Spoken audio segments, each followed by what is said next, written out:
আসসালামু আলাইকুম রহমতুল্লাহি বারাকাতুহু। সকাল সকাল পেঁপের জমিতে স্প্রে করার জন্য চলে আসলাম। দেখতে পাচ্ছেন আমি একটা পেঁপের বাগানে দাঁড়িয়ে আছি। এইখানে 260 পিসের মতো পেঁপের গাছ আছে, প্রায় 4টা ভ্যারাইটিতে। তো অনেক দিন খেতে আসি না, তো ভাবলাম ছোট্ট একটা পরিচর্যা দিয়ে আসি। পেঁয়াজ উঠানোর পরে এই বাগানটা করছিলাম আমি, তো আমার সিদ্ধান্ত কিছুটা ভুল হয়ে গেছে, যার কারণে মনে খুব কষ্ট। দীর্ঘদিন চাষাবাদ করার পরেও এরকম ভুল করাটা উচিত হয় নাই।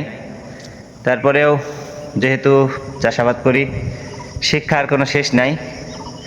অবশ্য ভুলের কথা বলবো কি, এবার ওয়েদারের কারণে আসলে বেশি বিপর্যস্ত। এই পরিমাণে বৃষ্টি যে হবে বুঝতে পারি নাই।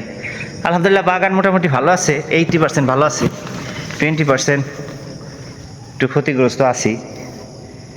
একে তো জাত সিলেকশন ভালো করতে পারি নাই, দ্বিতীয়ত ওয়েদার খুব জ্বালাইতেছে। তো যাই হোক, সবাই দোয়া করবেন আল্লাহ পাক যেন এখান থেকেই কামব্যাক করার ব্যবস্থা করে দেয়। আল্লাহ চাইলে সব কিছুই সম্ভব ইনশাআল্লাহ। তারপরেও ভালো কিছুর আশাবাদী, সকলের কাছে দোয়া প্রার্থী। আসসালামু আলাইকুম।